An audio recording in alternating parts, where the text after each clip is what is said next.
নমস্কাৰ, আপুনি চাবলৈ আৰম্ভ কৰিছে SB অসম মিডিয়া। আজি হৈছে 22 জুলাই আৰু আজি সন্ধিয়াৰ কেইবাটাও গুৰুত্বপূৰ্ণ খবৰ আহি পৰিছে আৰু এনেধৰণৰ খবৰসমূহ নিতৌ চাবলৈ চেনেলটো ছাবস্ক্ৰাইব কৰি ভিডিঅ'টোত এটা লাইক কৰি দিব।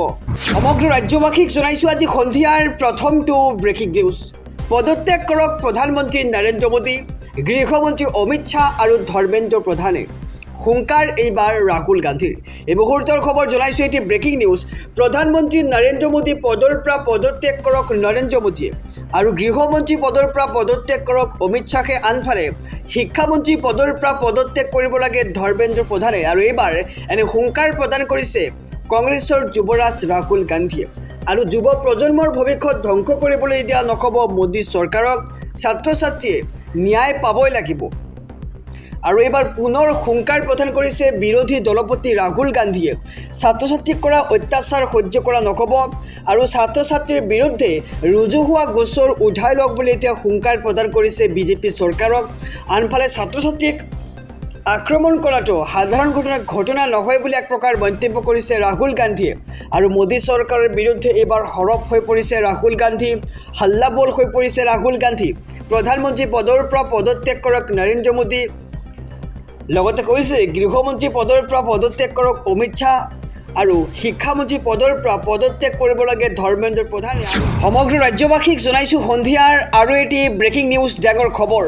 বানপীড়িত লৈ 2 কোটি টকাৰ বান সাহায্য লৈ উজনিলৈ ৰাওনা বদৰুদ্দিন আজমলৰ। এই মুহূৰ্তৰ খবৰ জনাইছোঁ, এটি ব্ৰেকিং নিউজ। উজনিৰ বানপীড়িত লৈ 2 কোটি টকাৰ সাহায্য ঘোষণা বদৰুদ্দিন আজমলৰ। 2টা দিন বাজেট অধিৱেশন বন্ধ ৰাখি বানপীড়িতৰ কাষত থিয় হ'ব লাগে বুলি এক প্ৰকাৰ মন্তব্য কৰিছে বদৰুদ্দিন আজমলে। সকলো বিধায়ক মন্ত্ৰী বানাকান্তৰ কাষলৈ যাব লাগে আৰু আজি 1 কোটি টকাৰ সাহায্য দিম, কাইলৈ 2 কোটি টকাৰ সাহায্য দিম বুলি এতিয়া ঘোষণা কৰিছে বদৰুদ্দিন আজমলে। আৰু হিন্দু ভাইসকলক সহায় কৰিবলৈ মোলৈ দোৱা কৰক বুলি এইবাৰ বদৰুদ্দিন আজমলে এক প্ৰকাৰ মন্তব্য কৰিছে। আৰু উজনিত 80% হিন্দু লোকে বানত ক্ষতিগ্ৰস্ত হৈছে আৰু মই হিন্দু ভাইৰ ঘৰত থাকি বান সাহায্য প্ৰদান কৰিম বুলি এতিয়া বদৰুদ্দিন আজমলে ডাঙৰ মন্তব্য কৰিছে। আৰু উজনিৰ বানপীড়িত লৈ 2 কোটি টকাৰ সাহায্য ঘোষণা কৰিছে এইবাৰ মৌলানা বদৰুদ্দিন আজমলে। আৰু আনফালে 2টা দিন বাজেট অধিৱেশন বন্ধ ৰাখি বানপীড়িতৰ কাষত থিয় হ'ব লাগে বুলি এক প্ৰকাৰ বৃহৎ মন্তব্য কৰিছে মৌলানা বদৰুদ্দিন আজমলে। আৰু সকলো বিধায়ক মন্ত্ৰী বানাকান্তৰ কাষলৈ যাব লাগে বুলি এক প্ৰকাৰ মন্তব্য মৌলানা বদৰুদ্দিন আজমলৰ। জনাইছোঁ পৰৱৰ্তী খবৰ। আলোচনা নহয়, ৰাহুলে বিচাৰিছে সংঘাত আৰু মুখ খুলিছে এইবাৰ শিক্ষামন্ত্ৰী ধৰ্মেন্দ্ৰ প্ৰধানে। আৰু এক প্ৰকাৰ দেখিবলৈ পোৱা গৈছে যে CJPৰ প্ৰতিবাদত এইবাৰ সমৰ্থন কৰিছে ৰাহুল গান্ধী আৰু এইবাৰ ৰাহুল গান্ধীক কটাক্ষ কৰি শিক্ষামন্ত্ৰী ধৰ্মেন্দ্ৰ প্ৰধানে কেতবোৰ বিস্ফোৰক মন্তব্য কৰিছে। আমি জনাইছোঁ সবিশেষ খবৰ। এই মুহূৰ্তৰ খবৰ, এটি ব্ৰেকিং নিউজ। গণতান্ত্ৰিক বিতৰ্কৰ সলনি ৰাজনৈতিক তামাচা কৰিব বিচাৰিছে কংগ্ৰেছে আৰু আলোচনা নহয়, ৰাহুল গান্ধীয়ে প্ৰকৃততে বিচাৰিছে সংঘাতহে। আৰু আপোনাৰ মতে ৰাহুল গান্ধীয়ে সংঘাত বিচাৰিছে নেকি জনাওক আমাৰ কমেণ্ট বক্সত। আৰু নীটৰ অনিয়মক লৈ CJPৰ প্ৰতিবাদৰ মাজতে এইবাৰ মুখ খুলিছে শিক্ষামন্ত্ৰী ধৰ্মেন্দ্ৰ প্ৰধানে। শিক্ষাৰ্থীক ৰাজনৈতিক হাতিয়াৰ হিচাপে ব্যৱহাৰ কৰিছে বিৰোধীয়ে আৰু শিক্ষাৰ্থীসকলৰ সমাধান বিচৰা উদ্দেশ্য নহয় বিৰোধীৰ। আৰু আলোচনাৰ বাবে পথ খোলা থকা সত্ত্বেও ৰাহুল গান্ধীয়ে বিচাৰিছে সংঘাত। আৰু এক প্ৰকাৰ দেখিবলৈ পোৱা গৈছে যে এনে প্ৰতিবাদত ৰাহুল গান্ধীয়ে মন্তব্য কৰিছে যে দেশৰ প্ৰধানমন্ত্ৰী নৰেন্দ্ৰ মোদীয়ে প্ৰধানমন্ত্ৰী পদৰ পৰা পদত্যাগ কৰিব লাগে। আনফালে গৃহমন্ত্ৰী অমিত শ্বাহে গৃহমন্ত্ৰী পদৰ পৰা পদত্যাগ কৰিব লাগে আৰু শিক্ষামন্ত্ৰী ধৰ্মেন্দ্ৰ প্ৰধানেই অতি শীঘ্ৰে পদত্যাগ কৰিব লাগে। আৰু এই দাবীত এতিয়া শিক্ষামন্ত্ৰী ধৰ্মেন্দ্ৰ প্ৰধানে এক প্ৰকাৰ বিস্ফোৰক মন্তব্য কৰিছে বিৰোধী দলপতি ৰাহুল গান্ধীক উদ্দেশ্যি। সমগ্ৰ বিষয় সন্দৰ্ভত বৰ্ষাকালীন অধিৱেশনত আলোচনা কৰিবলৈ ইচ্ছুক হৈছে চৰকাৰ। আৰু মঙলবাৰে প্ৰধানমন্ত্ৰীৰ বাসভৱনৰ সন্মুখত ধৰ্ণা কাৰ্যসূচী ৰূপায়ণ কৰিছিল কংগ্ৰেছে। আৰু পৰীক্ষাৰ অনিয়মক লৈ বিগত 50টা দিনে প্ৰতিবাদ অব্যাহত ৰাখিছে CJP। আৰু ইয়াৰ পৰিপ্ৰেক্ষিতত দেখিবলৈ পোৱা গৈছে যে ৰাহুল গান্ধীয়ে সংঘাত বিচাৰিছে বুলি এক প্ৰকাৰ মন্তব্য কৰিছে শিক্ষামন্ত্ৰী ধৰ্মেন্দ্ৰ প্ৰধানে। সমগ্ৰ ৰাজ্যবাসীক জনাইছোঁ সন্ধিয়াৰ আৰু এটি ব্ৰেকিং নিউজ ডাঙৰ খবৰ। এইবাৰ দিল্লীৰ পিছত পাটনাত ভয়ংকৰ আন্দোলন। পুনৰ ছাত্ৰ ছাত্ৰীৰ ওপৰত লাঠিচাৰ্জ আৰু কন্দুৱা গেছ নিক্ষেপ কৰিছে আৰক্ষীয়ে। এই মুহূৰ্তৰ খবৰ জনাইছোঁ, এইবাৰ দিল্লীৰ পিছত পাটনাত ভয়ংকৰ আন্দোলন দেখিবলৈ পোৱা গৈছে। শিক্ষাৰ্থীৰ ভয়ংকৰ পৰিস্থিতি এইবাৰ পাটনাত। প্ৰতিবাদকাৰীৰ ওপৰত জঁপিয়াই পৰিল বিহাৰ আৰক্ষী আৰু ধৰ্মেন্দ্ৰ প্ৰধানৰ পদত্যাগৰ দাবীৰে ৰাজপথ কপালে প্ৰতিবাদকাৰীয়ে।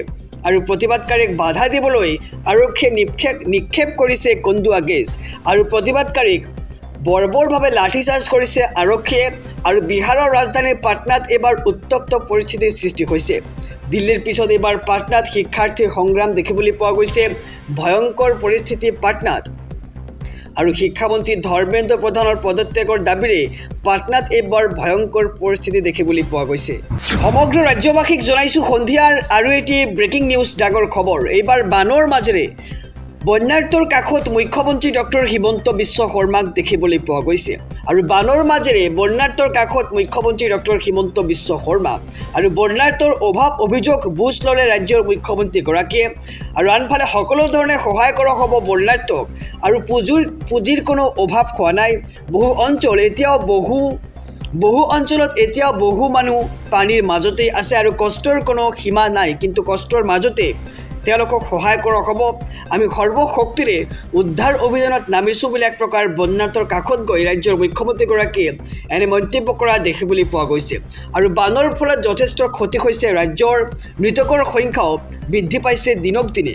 আৰু চৰকাৰে যিমান পাৰে সকলো সহায় কৰিব বুলি এক প্ৰকাৰ বন্যাৰ্তৰ কাষত গৈ ৰাজ্যৰ মুখ্যমন্ত্ৰীগৰাকীয়ে এনে সঁহাৰি প্ৰদান কৰিছে তেওঁলোকক। আৰু এইবাৰ বন্যাৰ্তক উদ্দেশ্যে ৰাজ্যৰ মুখ্যমন্ত্ৰী ডক্টৰ হিমন্ত বিশ্ব শৰ্মাৰ এনে মন্তব্য দেখিবলৈ পোৱা গৈছে। আমি জনাই গৈছোঁ খবৰ এইবাৰ বানৰ মাজতে বন্যাৰ্তৰ কাষত উপস্থিত হৈছে ৰাজ্যৰ মুখ্যমন্ত্ৰী ডক্টৰ হিমন্ত বিশ্ব শৰ্মা আৰু বন্যাৰ্তৰ অভাৱ অভিযোগ বুজ ল'বলৈ ৰাজ্যৰ মুখ্যমন্ত্ৰী উপস্থিত হৈছে ৰাজ্যৰ বিভিন্ন প্ৰান্তৰ বন্যাৰ্তৰ কাষত। আৰু সকলো ধৰণে সহায় কৰা হ'ব বন্যাৰ্তসকলক আৰু পুঁজিৰ কোনো অভাৱ হোৱা নাই। গতিকে যথাসময়ত তেওঁলোকক সেই পুঁজি আগবঢ়োৱা হ'ব। আৰু বহু অঞ্চলত এতিয়াও বহু মানুহ পানীৰ মাজতেই আছে আৰু কষ্টৰ কোনো সীমা নাই।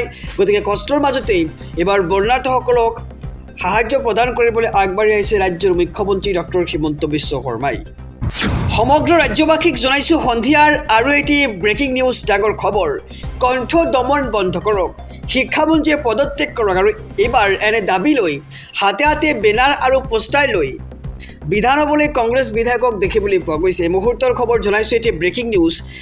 হাতে হাতে বেনাৰ আৰু পোষ্টাৰ লৈ বিধান হ'বলৈ আহিল বিৰোধী দল। আৰু ধৰ্মেন্দ্ৰ প্ৰধানৰ পদত্যাগৰ দাবীৰে কংগ্ৰেছৰ তীব্ৰ প্ৰতিবাদ দেখিবলৈ পোৱা গৈছে। প্ৰতিবাদকাৰী ছাত্ৰ ছাত্ৰীৰ ওপৰত আৰক্ষীৰ বৰ্বৰতা নচলিব, কণ্ঠ দমন বন্ধ কৰক, শিক্ষামন্ত্ৰীয়ে পদত্যাগ কৰাৰ দাবীৰে এইবাৰ বিৰোধীৰ প্ৰতিবাদ দেখিবলৈ পোৱা গৈছে। আনফালে সোণাম ৱাংচুকৰ প্ৰতি সন্মান প্ৰদৰ্শন কৰক বিজেপি চৰকাৰে। তাৰ পিছতেই বাজেট অধিৱেশনৰ নৱম দিনটোতো সৰব হৈছে এইবাৰ বিৰোধী। আৰু হাতে হাতে বেনাৰ আৰু পোষ্টাৰ লৈ বিধান হ'বলৈ ওলাই আহিল বিৰোধী। আৰু শিক্ষামন্ত্ৰী ধৰ্মেন্দ্ৰ প্ৰধানৰ পদত্যাগৰ দাবীৰে কংগ্ৰেছৰ প্ৰতিবাদ দেখিবলৈ পোৱা গৈছে। প্ৰতিবাদকাৰী ছাত্ৰ ছাত্ৰীৰ ওপৰত আৰক্ষীৰ বৰ্বৰতা নচলিব, আনফালে কণ্ঠ দমন বন্ধ কৰক আৰু শিক্ষামন্ত্ৰীয়ে পদত্যাগ কৰক বুলি এতিয়া দাবী জনাইছে বিৰোধীয়ে।